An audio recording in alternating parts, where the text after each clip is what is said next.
Good afternoon. So I wanted to do a video. I wanted to actually basically do a review on the magazines that I picked up for the Polymer 80 builds. I watched a bunch of reviews on an off-brand called KCI. They are actually made in Korea and they're very cheap.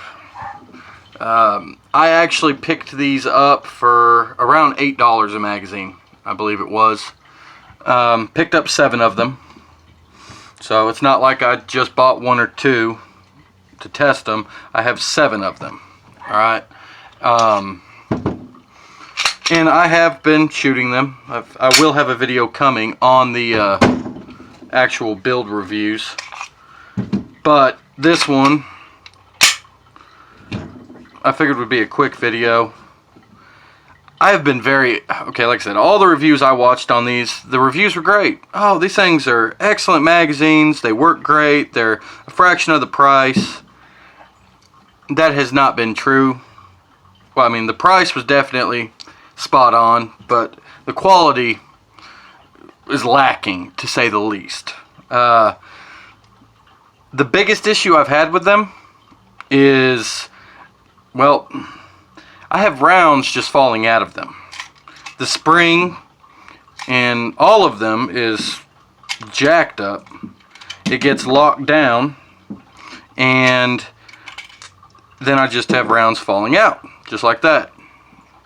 See? Still rounds in there, locked down.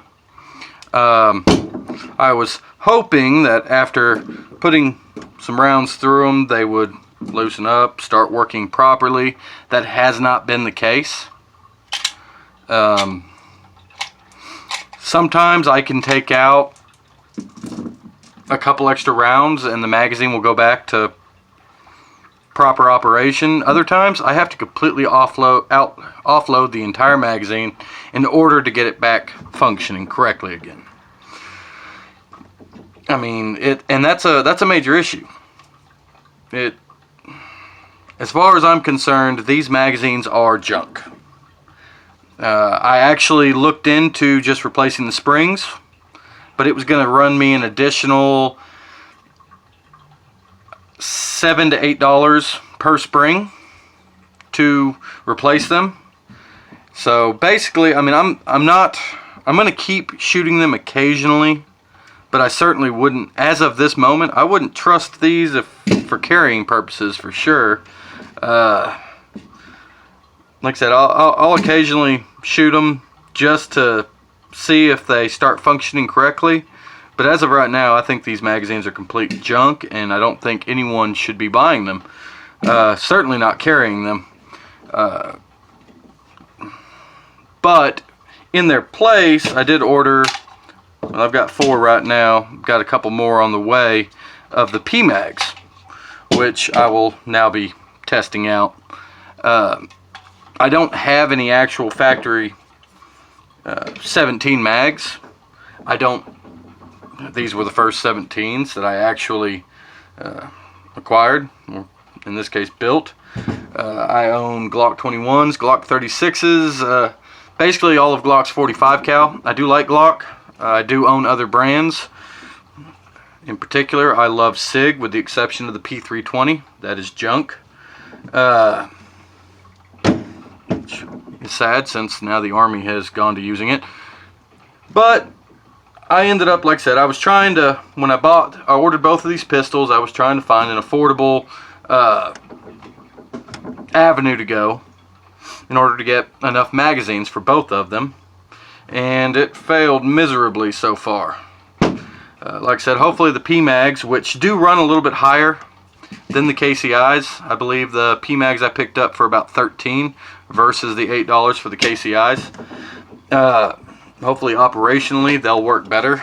The biggest complaint I found about these P-Mags was actually their lack of holes in order to count your rounds. They do have holes at the very bottom on either side so that you know when the magazine is full, but they do not have the counter holes. Apparently this was a big deal to people. doesn't really mean much to me.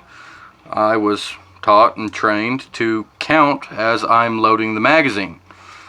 It just comes naturally. It's just what I do.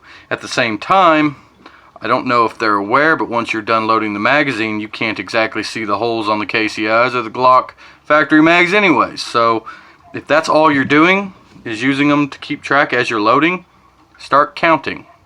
You only have to count to 17. It's not difficult. But like I said, I'll post a review on the PMags once I do actually run them, so I know about the operation of them. And I will post updates related to the KCIs, although I will not be running them as heavily as I have been. It's just been a bad experience. I've actually looked into seeing if any of these other companies, because there's 2 or 3 other companies making magazines for the Glock 17s, 19s. I've looked in to see if any of them made 45 caliber mags, and apparently no. Non-existent. 9mm is too popular, I suppose. But like I said, I'll update on the magazines, and I will also be posting a video here shortly, within the next week, on the actual operation of the Polymer 80 builds, which I have been very impressed with. I love them. So I guess join me next time, and y'all have a good day. Bye.